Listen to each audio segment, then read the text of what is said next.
Even with Nico's transfer to UCLA, the Bruins are still being slept on, including Nico.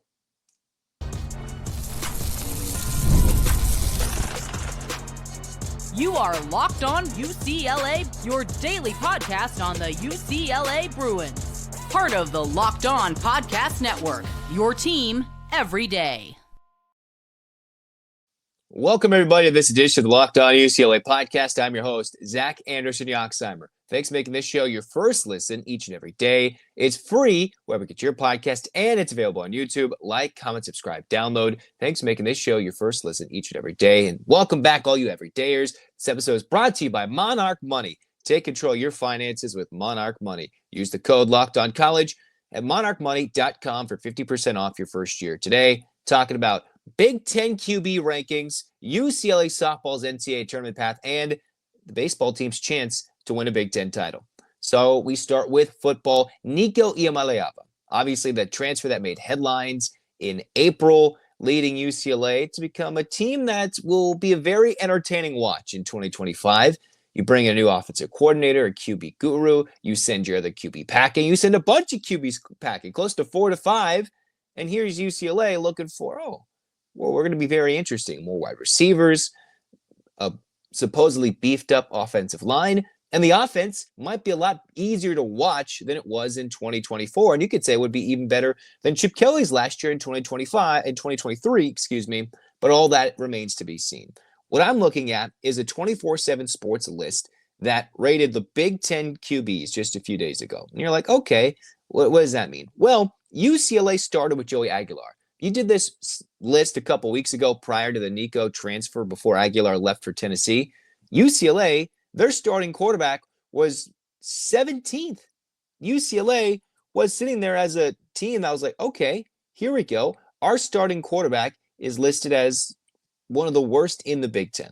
Okay, I disagreed, but that's where they thought of the App State transfer, who now heads to Tennessee. If you look at this list, you see a couple former Bruins on this list. There's some puzzling thoughts about this. This is where I think. This is what the list 18 QBs is. You got former Bruin Justin Martin at Maryland, the potential starter if Malik Washington doesn't start. You've got Drake Lindsay at Minnesota, Malachi Singleton in Purdue, Athan Kaliak-Manis at the likes of Rutgers.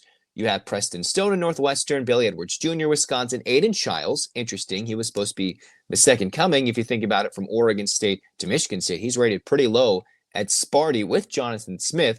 You got Mark Gronowski at Iowa, Damon Williams Jr. at Washington, very low, but a sleeper and a dark horse at the 10th spot. Jaden Mayava at USC, number 9. Bryce Underwood, a true freshman who got a big-time NIL commitment to go to Michigan. He is listed as number 8. Has not even taken a collegiate snap.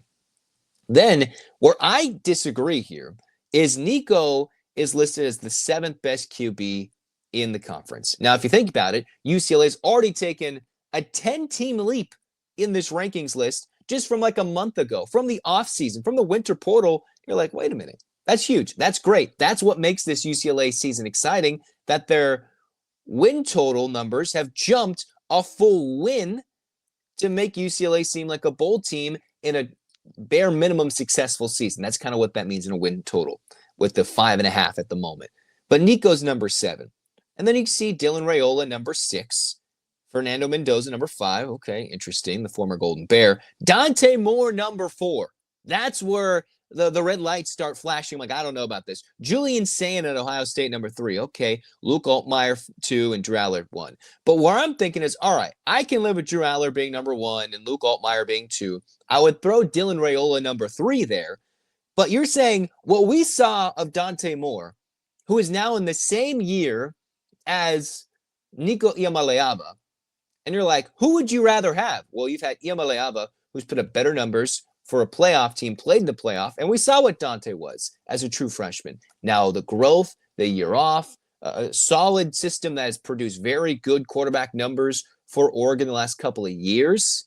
You're like, okay, that makes a lot of sense.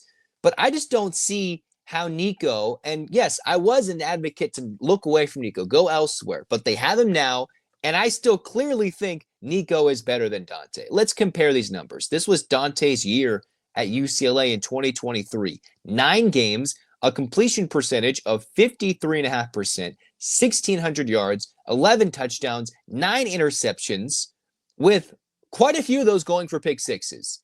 A lot of pressure to place on a true freshman QB with not the best offensive line, but still, that was a Chip Kelly-led offense, and that offense wasn't as bad as it was last year in 2024, and the Bruins could have done much better in 2023 if they just had competent quarterback play. I know it's a lot to put on a true freshman, but we saw Dante Moore's freshman struggle.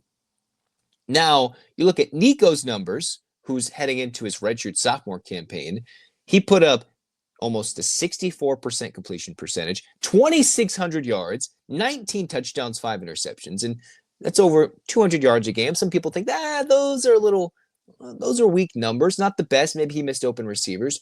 Well, if you're comparing to what the fourth quarterback on this list in the Big Ten is, and you're like, wait a minute, and you're like, Nico's worse than that. You look at Fernando Mendoza, you're like, he put up good numbers at Cal, but where's that offensive coordinator and QB coach? Well, that's at UCLA. So I know Curt Cignetti's been successful wherever he's gone, but the last 4 seasons, you've had the likes of Tino Sunseri by his side the last 4 seasons, and that's at UCLA. I would say Dylan Raiola 3, then Altmaier, and then you've got the likes of, Drew Aller. But at some point, Nico's got to be at least the 4th best quarterback in the Big Ten versus, all right, Mendoza, okay, that's fair enough. But Dante Moore, Julian saying, it'd be interesting as you're trying to figure out if Salem can even start at Ohio State in this season. All right. Now, last year is the Will Howard show for Ohio State. So there are some quarterbacks that are trying to win jobs on this list. But Nico, if you're the number 1 quarterback of the transfer portal, I don't understand how he's not even a top 5 quarterback in the Big Ten Conference. All right. The talent is there. The intangibles are there. Whether the off-field drama or anything that does not involve Nico decides to maybe the red flag show and they're not necessarily Nico related, okay. But the Bruins did upgrade at quarterback. The numbers show it. And while if you wanted more of a gunslinging quarterback, Joey Aguilar was that. He would throw it all around. He had high turnover numbers, but threw for a lot of yardage, threw for a lot of touchdown passes for successful App State teams. Nico is not that guy, but I do think he's better than majority of these guys on the list. Not half of them, 3/4 of them. And the fact that's like, all right, 24/7 sports, okay, you're 7th? It's a little bit of a slight, okay? I did have my reservations about Nico, but 7th best QB in the... Okay, that's interesting. It'll be fascinating to see where this list is. I disagreed with it last year when they had Garber's low. Obviously, the numbers didn't exactly meet the expectations, but is that more because of the offensive line and poor play calling or because of Ethan Garber's play? I think the former. This year, a lot of pressure on Nico's shoulders, a lot of pressure when he puts on that helmet. If he plays cool, calm, and collected, he's easily going to blow past these expectations, and this will be a joke. And I think it kind of is, which is why UCLA could surprise this year if the defense performs admirably under Akaika Malloy in year 2 as the defensive coordinator. And then you bring in Nico, who I think is better than 14 of these quarterbacks, to be quite honest with you. Am I wrong? I could be an idiot. I could be a talking idiot. Y'all think of that every day. But come on. You're telling me he's not better than Dante Moore? We all saw that project. Obviously, he'll put up good numbers at Oregon. But, I mean, Nico has put it up recently for a good team last season. Dante hasn't played in a year and a half, 2 years. It'd be fascinating. Fascinating season to see where the quarterbacks all play out, how this impacts UCLA going forward with this big swing by Deshaun Foster. Next, we're going to talk the UCLA softball path in the NCAA tournament and why the SEC bias is getting a little crazy and out of control, and how Oregon, of all teams, got screwed. We'll talk about that next on Locked On UCLA. You ever check your bank account and wonder, where did all my money go? Between dining out, okay, online shopping, and entertainment, I like all those things, it's easy to lose track. And that's where Monarch Money comes in, your personal CFO that gives you full visibility and control over your finances. Monarch Money, it's just not another budgeting app. It's a complete financial command center. You track all your accounts, investments, and spending in one place. So you stop managing your money and you start building. Well, think about these surprising insights. Last week, I was looking at my expenses. Like, wait a minute. I ate out that many times? You use Monarch Money. It's like, wait, I spent that much on dining out, food delivery, I can budget smarter and save more. It's like, wait a minute, how about I just go to the grocery store instead and, food plan and start budgeting my week instead of just, let me go dine out. Makes a big difference because you can manage your money, set those goals, and stay on the same page with your partner and manage your money with tracked shared accounts. Take control of your finances with Monarch Money. Use the code LOCKEDONCollege at monarchmoney.com for 50% off your first year. That's monarchmoney.com, code LOCKEDONCollege for half off your first year. Cruising on, second segment, we're talking UCLA softball. So since we last talked about this team, they were in the midst of a Big Ten tournament run, and they've also released the NCAA tournament bracket. So let's kind of go back and talk about the NCAA lead-up and the build-up for this softball team. All right, Kelly Inouye-Perez, her squad ended the regular season 49-10. Okay, what did that mean? So UCLA, last time we chatted, was able to beat Indiana in their Big Ten tournament quarterfinal. In a Big Ten tournament that had 12 teams, that was a single elimination tournament, and UCLA, all they needed to do was win 3 games in 3 days away from home. So what did the Bruins do in West Lafayette, Indiana? They beat Indiana game 1, 5-4 in a walk-off. They beat Nebraska for the second time this season. The first one was a non-conference run rule victory very early in the season. This time in the second part of a battle between the 2 and 3 seeds on Friday, they beat Nebraska. The fascinating thing was the 1 seed Oregon was upset in the quarterfinals, which meant UCLA was the highest seed remaining on day 3 of the tournament before they even took the field. So they beat Nebraska and won 4-2. Not a high-scoring weekend so far, but they got themselves to a Saturday afternoon affair against Michigan, who was the 8th seed in the Big Ten tournament. The 8th seed, a team who UCLA just a couple weekends ago went to Ann Arbor and swept them. But with the season on the line, Michigan playing for their tournament lives, Michigan won 2-0, and the Bruins got shut out, giving up 2 late 6th-inning runs to lose in the Big Ten tournament final. Now, unlike any level of the NCAA tournament, you're never one and done. You get 2 chances. You win, and then you keep going, and you still got to lose twice. So the Big Ten tournament is not like your run-of-the-mill tournament where, okay, they lost to Michigan, then they'd go play, and maybe they could out-depth them, they can outmaneuver them in a longer weekend, which is what UCLA is going to get coming up this next weekend, May 16th through the 18th here in 2025. But it is fascinating that the trend for the UCLA Bats, after a long weekend to go cold, UCLA shut out the end of the Big Ten tournament. They scored 3 runs in their senior day loss to Northwestern. You add in going to a later part of the tournament when you go back to Oregon on Easter Sunday, UCLA with the Big Ten regular season championship on the line technically then. They got shut out 9-0 versus Oregon.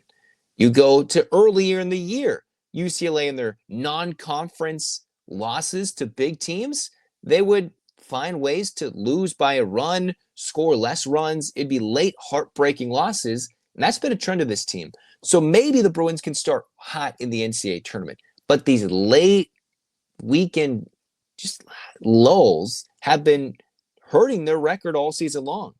And sometimes, they'll put up runs like they did against Arizona, but that last game on a Sunday afternoon, the Bruins have not been at their best from the beginning of the season and now once again at the end of the season, where 3 of the last 4 Sundays or Saturdays on a 3 or 4 game weekend, they have found themselves on the wrong end of a close, tight-knit affair on the losing end more often than not. So UCLA, you're like, okay, Big Ten second place in the regular season, Big Ten second place, runners-up in the tournament, the inaugural tournament they played in with this many teams. Like, okay, what are we thinking about with this tournament? All of a sudden, you look at the NCAA tournament, they listed the top 8 seeds. 7 of them were SEC teams. 7 of them. You're like, okay, is that a problem? Well, UCLA, you go based on RPI, they had the 6th best RPI, which is really good. They had a tough schedule. UCLA, I was doing the numbers against SEC opponents. Let's go. All right. So in February, they lost to LSU. Then they beat Arkansas. That's a win. 1-1 against the SEC. They beat Tennessee. 2-1 against the SEC. They beat Missouri. Oh, that's 3-1 against the SEC. They beat Alabama. 4-1. They beat Kentucky. 5-1 against the SEC. You're like, wait a minute. This team, 5, 6-1, basically against the SEC. So of the top 8 teams, UCLA beat a couple of them. Some of them were seated lower than UCLA. But you're like, Arkansas, that's the 4th best team listed. Tennessee, that's the 7th best team listed. And then you're like, the one team UCLA lost to, LSU is the 10 seed. The Bruins themselves are the 9 seed, which means if they win their tournament, if they win their regional, they have to go on the road for the Supers just to get to the Women's College World Series. All right? Not that they can't do it, but they're going to have to go to South Carolina, go to Columbia to earn themselves a berth to the Women's College World Series. This is what UCLA's bracket looks like. They play the upstart UCSB Gauchos, a team that came out of nowhere in the Big West tournament to win and won 6 straight elimination games to get to the Los Angeles Regional. You got Arizona State and San Diego State. San Diego State is a team that has taken Oklahoma to the brink. They are the dangerous mid-major in this bracket, and they are in UCLA's regional. They made UCLA scrap and claw for victory. All right. Now, the Bruins did throw a no-hitter in front of a packed-out crowd in San Diego earlier this season. I'm trying to pull up what day that was, but it was when they played them 5-0 in early March in front of one of the biggest crowds in the San Diego Softball Stadium history, 1,300, where Taylor Tinsley threw her second career no-hitter. But San Diego State's legit. Like, that's a team that if UCLA goes to day 2 or game 2 in the winner's bracket, they could easily lose. And it'll be a tough sledding just to get back there. They're only 2 years removed, this Bruins program, from going 2-0 in their regional in 2023 in shocking fashion as the 2 seed. Now, I think Coach Inouye Perez has learned from that. The Bruins, some of which are still there, have learned from that. It's still a team, young, new faces, not the veteran superstars of old, from pitchers in the circle, from the Maya Brady's of the world. It's a newer generation from year to year, but a team that, hey, with Arizona State, San Diego State, UCSB, I would like UCLA's chances to take care of the Gauchos, but day 2 is where it gets interesting, especially if San Diego State wins, or if the Bruins lose game 2 and get an elimination game against San Diego State. I would not want that at all. Obviously, double elimination, not like the Big Ten tournament was, which is not reflective of any place in baseball or softball from the college level on, where it's double elimination. UCLA, 9 seed. If they win, they'll have to play South Carolina if they win their regional in South Carolina for the Supers, or they can hope that Virginia wins the regional, who did beat UCLA earlier this year and had them come to Los Angeles. Those are the only hopes for UCLA. You look at the rest of this, you're like, okay, where's Oregon? You're like, Oregon, the team who won the Big Ten, who beat UCLA 2 out of 3, they're the 16 seed. I was looking at softball rankings, and Oregon is top 8 in nearly every ranking. From on 3, Oregon, 8. You've got the USA Today coaches poll, the NFCA coaches one, yet Oregon number 4 getting first place votes. You got D1 softball a week ago putting Oregon top 8, all because they lost 1 game to Michigan in a single elimination Big Ten tournament. And they went from 8 seed to 16 seed. I don't understand how that happens. Like, the Big Ten champion, the team that's been ranked in the top 8, top 5 all year, loses in a single elimination tournament, which does not reflect any part of the NCAA postseason, and somehow they're the 16 seed. And 7 of the 8 SEC teams or 7 of the top 8 seeds are SEC teams. That's ridiculous. Ridiculous. Like, how does Oregon not up there? Of course, they're going to use RPI and use all these fancy things, but I just don't understand it. I do not understand it. UCLA arguably benefited. Most of these rankings, they're number 9, they're number 10, so they got seated higher, but they did beat some of these teams that are ranked higher than them on neutral sites. Now, it's not a series, it's a one-off, but the Bruins have proven that they're, 5-1 against SEC competition. Doesn't that deserve at least a home super against an SEC power or whatever? And I know it's weird because now Oklahoma and Texas are SEC teams, but still ridiculous, utterly ridiculous. The Bruins are the 9 seed. They have an interesting regional. San Diego State is the dangerous dark horse. And then I wonder what ASU will bring to the table out of the Big 12, an all West Coast Western regional. And then they probably will have to go on the road, barring a Virginia victory in the Columbia regional.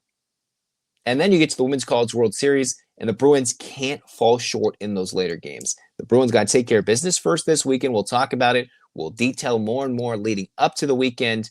And until then, we'll talk more UCLA softball. Next, though, we're going with the baseball team, talking UCLA Baseball. Can they win a Big Ten title? We'll talk about it next.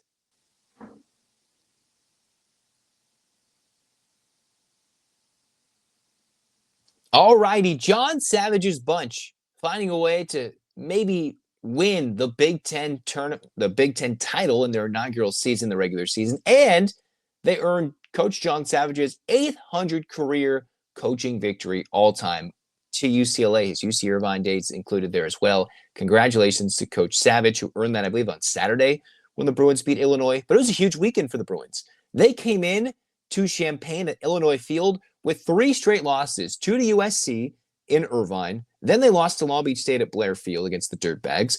And then they took on the Fighting Illini. Couple of games that were semi-close, one beatdown. The Bruins won a slugfest Friday night, 10-9, then beat the Illini 9-1 before wrapping up the series on Sunday, 8-4. Lots of bombs, lots of home runs, the ball flying out of the ballpark with the team that has hit the ball with authority out of the ballpark a lot more than they have in years past. Some of that has to do with the talent in the Big Ten. Some of that has to do with the Big Ten ballparks compared to what they saw in the Pac-12, the Pac-10, and some of which has to deal with this sophomore class, like Rock Chalowski and company, all doing big things. At least 4 or 5 of their top 6 hitters expected to return if you don't include the transfer portal, like eligibility-wise, non-draft eligible juniors or sophomores, I should say. You can expect a lot of this team to return as long as they're not bought by the SEC or bought by other teams. UCLA could have a very strong run this year in addition to next year, where the Big Ten move is going to pay off arguably the most for a program that was hovering around mediocre in Pac-12, but they're immediately near one of the top teams and should be top 2 or 3 teams every year in the Big Ten, right? You look at the Big Ten standings, UCLA, Washington, USC, Oregon should be for the top 5 almost every year, if not the top 6, barring a team that's good, like a Michigan in 2019 that made it to the College World Series final. Those are the teams that should be good year in and year out, in addition to the weather, with what UCLA has the advantages of playing in Los Angeles in early February to May versus what the Big Ten teams have to do, which is go play on the road. All right. So what is going on with this Big Ten schedule? UCLA, with their sweep of Illinois, is now 20-7. All right. You've got Iowa, who was idle, if you will. They played Oregon State, so that they had no conference games. UCLA and Iowa have now played the same amount of Big Ten games. Iowa's 21-6, UCLA's 20-7, Oregon is 19-8, and USC is 17-10, all in Big Ten play. All right, so those are your top 4 teams. Michigan's crept up a little bit. Washington's fallen back now to the 6th best team. UCLA plays Northwestern this weekend. Northwestern is under 500. They're 12-15, near the bottom of the Big Ten standings. Iowa gets to host Oregon with the chance to clinch a Big Ten title at home. Fascinating, though, Iowa has not played as well. They lost 2 out of 3 to Washington on the road. They lost 2 out of 3 to Oregon State in Des Moines, where they tied the Sunday finale against the top 10 Beaver squad, where it went 10 innings, and because of the travel curfew, Oregon State, I'm assuming that's just what happens on Sundays, you have Oregon State leaving after a tie. All right. So Iowa has not had a successful day in quite some time. And Oregon, they can also win this Big Ten title. Let's kind of walk you through the details of what it's going to take for UCLA to earn a Big Ten regular season title and a 1 seed in the Big Ten tournament, which would mostly solidify their hosting. All right. If UCLA has a bad weekend, even if they don't win the Big Ten title, that would kill their hosting chances. Right now, based on the rankings, based on what's going on, there looks to be 4 West Coast regionals: Oregon, Oregon State, UC Irvine, and UCLA. Now, a lot is dependent upon the final weekend of play, the conference tournaments that UCLA is playing in the Big Ten, that Irvine's playing in the Big West, and Oregon State's final week as an independent. All those things could help or hurt UCLA's case to be a regional host. The Bruins most likely wouldn't be able to host the Super, barring some upsets, but they would be a top 15, top 16 team. So UCLA, they need to win 2 games, 2 out of 3. Iowa needs to go 1-2. All right. Why is that important? If they go 1-2 and UCLA goes 2-3, or 2 wins the 2 out of 3, then they would tie for first, and Oregon would be about a game behind. You look at UCLA, if they sweep and Iowa goes 1-2 or gets swept, they will fall out. Now, the fascinating thing is if UCLA wins 2 out of 3 against Iowa, Oregon sweeps Iowa, Oregon ties UCLA and has the head-to-head advantage, so they would be not your outright Big Ten champs, but they'd get the 1 seed and they'd be the people's champion because they won the head-to-head, and they're higher ranked. Right? That's a team that's ranked as high as top, 5, 6, 7. It's ridiculous that the team that's in 3rd place in the Big Ten Conference is most likely to be a top 8 seed in the NCAA tournament.